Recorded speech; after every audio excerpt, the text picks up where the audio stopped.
You're listening to a podcast of Reality Check, hosted by Charles Ellison, Monday through Thursday, 4 p.m. till 7 p.m. right here on WURD Radio, 96.1 FM and 900 AM WURD.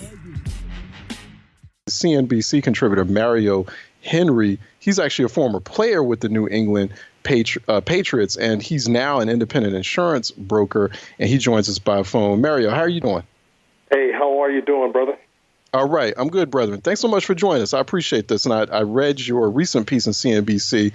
We have a retirement crisis in this country with a lot of interest, and I'm happy to have you on. So talk about that. How bad? Let's focus on first the National Football League. I mean, how bad is that retirement crisis or that financial illiteracy crisis inside the league? Well, I think it's a combination of both. I mean, you have a financial illiteracy because, you're coming into the league at 22, 23 years old, and then you're considered an old man when you're 26, 27. So you're going through a full 30-year career in an average of 3 years. Wow. So you got to really think about it that 80% of the guys that are on rosters, don't reach that 2-year mark or 3-year mark when they would be eligible for the pension. So, you hear about the 53-man roster, but, you really know your starters and you may know maybe one of the immediate backups. But those third, fourth stringers, those guys get replaced every Tuesday when teams are off. You have guys coming in for those positions. So the NFL is smart enough to not have the majority of the guys qualify for that pension. But even with the lack of people that is qualifying, even though most people aren't qualifying for the pension, you still have guys that's retiring at 27, 30, but then they're not eligible for the pension until they're 59 and a half. So that's a very long period of time that you have to wait, that this money that you're making for that short period of time is supposed to be able to last you. So 80% of NFL players just going broke in their first 3 years. I mean, Sports Illustrated did the math on it that 80% of the players are going to be broke within 2 years after their last snap. Wow. And a lot of it's not just due to just rolling around in Lamborghinis and Bentleys and everything. It's just the problem is we're making a fixed finite amount of money. We have a certain lifestyle that we're trying to perpetuate. Then you have the expectancy of how long you have to be able to live that lifestyle, and then you have to factor in a few other areas before you can actually start to be eligible for that pension. That's like a whole other lifetime that you have to wait. Explain how they end up broke, because it's not just sort of retiring from the game young, but it's just this whole web of fund mishandling and also shady agents and handlers and people that are within their social circles that also becomes a drain too, correct? Absolutely. I mean, a lot of times, a lot of these guys aren't being independent enough. So what happens, it sounds great to say, well, I got a guy that can handle that. But, when you want to go buy a car, instead of you going through the details and try to negotiate and everything, that your guy might say, you know what, I'll take care of everything. And then before you know it, when you go to a regular car dealership, you're going to negotiate a little bit off of that sale price. They may have you pay not only the sale price, they may tack on an extra 10, 15%. So then they're going to have you overpay for it, so then they get the kickback from the car dealership so they can put some more money in their pocket. And if you're doing that all across the board, then you're trying to take care of extended family, extended friends. Everybody's having emergencies. These guys aren't making that much money because that money has to last them for the rest of their lives. So they're living the life of a millionaire because they made $1 million. And that's not necessarily the case. When you're in the NFL, you're being taxed at about 50%. Once you add in the fact that you're taxed in every single city that you play in, plus the state that you're playing in. So if you play the Giants, for example, you're going to pay city, state, and federal out of your check, plus you're paying your union dues. So, you could get really hurt when you calculate all what it is that you're paying out. So it's laid out to where, and then football doesn't have guaranteed contracts, meaning that if you sign for a 4-year, $7 million contract, that means nothing. That's a payment agreement. So each year that you're in the league that you get, you're eligible to get that contract. But if they cut you before that time, You don't get that guaranteed money like in basketball. So there's a lot of reasons why, NFL players in particular are going broke. And so when I wrote that piece, I used my own personal situation of going broke, of course, but then I showed that there's a bigger problem than just the NFL players.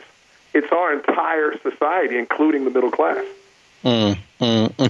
Before we get into that conversation, too, about like society at large, wider society, and once again, if you're just tuning in, we're talking with Mario Henry.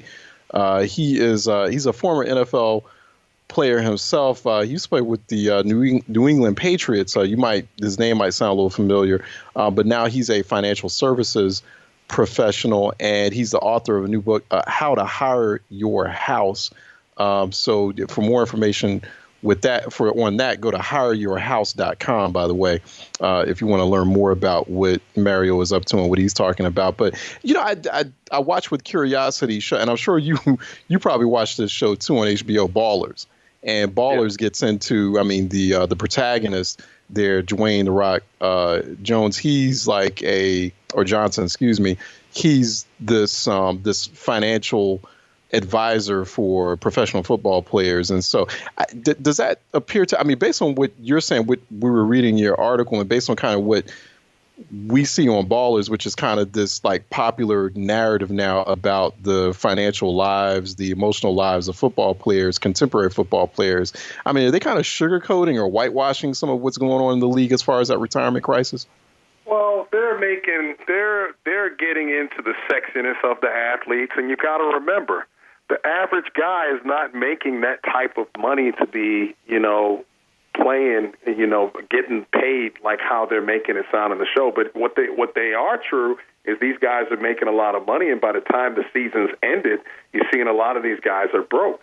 By the time the season's even ended, I was one of the only players on the Patriots roster that thought about filing for unemployment at the end of the season, and I had to go through a lot of stuff because nobody could believe that I got it, that I was eligible to get it. And I said, well, wait a minute, that's coming out of my taxes. So then if my season's over, that means my work is over, so I should be entitled to get unemployment all the way up until the new season started. So I started a little trend for a lot of the guys that wasn't making real big money.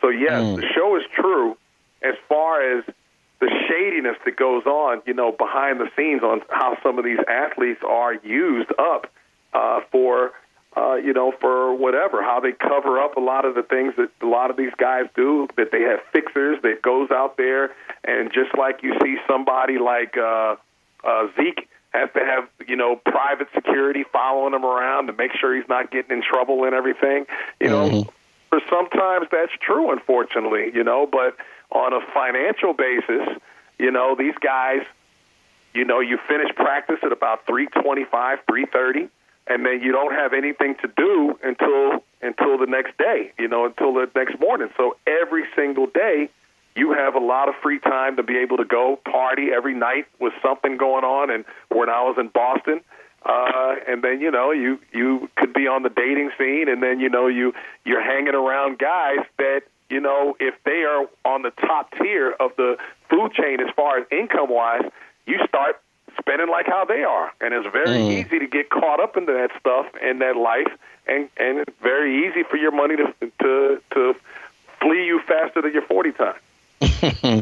You can go to at Hire Your House, by the way, on Twitter, if you'd like to touch base with Mario Henry. And CYA411.com is also another website you can also go to for more information on what he's up to in his financial advisement services. Another thing too, why isn't the league making, maybe I'm like already aware of the answer to my own question here. But why isn't the league like making more noise about that, or the NFL Players Association, or even I feel like that should be a topic coming up, during some of these protests, or during this protest conversation that we're having right now within the NFL? Well, because you do have financial guys, but what are they going to do? They're going to tell you to invest in the market. That's pretty much what everybody's solution is, to trying to do something, but then that doesn't always hit. If that's where everything is, you got to realize the league does not care about that player.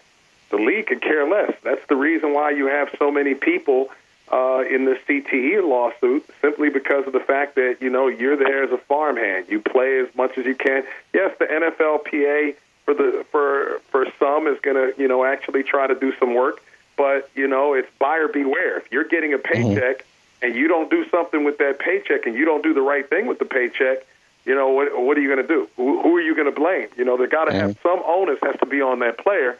But, a lot of these teams, they'll tell you, okay, we'll get that 401k. Well, the 401k is not going to do anything until you're 59 and a half. So the problem is these guys, I always say that an NFL player, every single season that they're on a roster, they should be buying a franchise. A franchise of a proven business that can actually be that can actually make income for you. And then by the time, if you played 8 years, 10 years, or whatever the time is, then what happens is you have 10 businesses there to be able to make money. The key to everything is making your money make money for you, whether that's investment properties, franchises, or something. Your money that you make is nothing but seeds. But if we just take our money and just pick all the fruit without replacing those seeds, we're going to run out.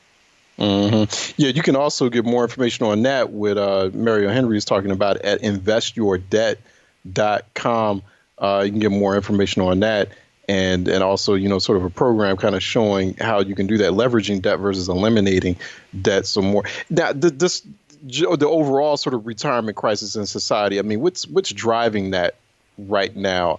Because it's really the majority. I get like more than 3/4 of Americans are really not prepared for retirement. Well, I'd even go as far as say that 100% of middle America is going to be in some big financial trouble, because here's the problem. Is you heard me mention pensions. That's where you get companies responsible for your future and then give you a guaranteed income for the rest of your life. Our parents and grandparents had those plans. Now what's happened, they've replaced these pensions, and now you have 401ks. The 401k was never meant to give you a lifetime of income. All it is to do is to give you a set fixed amount of money based upon how the market has done, because Wall Street has hijacked everybody's retirement. So then now you have a ratio. The same exact thing I mentioned in the NFL is going to affect everyone else. You have a life expectancy, which if we go to mess around and live to we're 95 or 100, that's going to be a problem. Because if we stop work at 65, that means that we have a fixed amount of money to last us 30 years. And you get some people haven't even saved $10,000, $15,000. And then it's like, well, dude, what is going to be your plan? The math is not working. We're going to be in such a situation because the issue is not just eliminating debt. That's why I'm glad you gave the investyourdebt.com website, because if you look at that site, you could actually put your information in there and you could get access to our, be on our mailing list and be able to hear our webinars. But the problem is when you get into something, we're never going to get rid of eating. We're never going to get rid of utilities and buying gasoline or whatever the stuff is. And if we own a house, property taxes. And then if you don't own a house, rent is going to be required for the rest of your life. How are you going to make that payment? So that's why there's such a big retirement crisis, because now we're going into the stages now to where people aren't going to have the guaranteed income from the pensions. So that's why it's affecting and spraying everybody around. And the more people that's out there that come to the conclusion that they ran out of money, that's going to create more competition for older people trying to get limited jobs, especially as they're automating a lot of jobs. All right. We've been talking with Mario Henry. He's a former New England Patriot, former professional football player. He's also a CNBC contributor. You can go to cnbc.com. It's the financial channel of NBC. But he's also a professional financial services advisor. And you can also check out his latest piece. We have a retirement crisis in this country. And so he kind of gets into what we've been talking about here on Reality Check. Mario, I really appreciate the time. I get a feeling we're going to have you on more often so to talk about these issues. This is great, and I enjoyed your piece, too. I appreciate your time. And if anybody out there is listening, you can get on our mailing list at investyourdebt.com. Just put in your name and email address, and we'll shoot you out a schedule and we could talk more in detail about the things that I brought up. But I appreciate your time and having me on the show. I love to be back. I think that WRD is the greatest information station around, especially its listeners. All right. Hey, thanks so much, Mario. We'll be talking to you soon. Take care now. We appreciate that. You've been listening to a podcast of Reality Check, hosted by Charles Ellison, Monday through Thursday, 4 p.m. till 7 p.m. right here on WURD Radio, 96.1 FM and 900 AM WURD.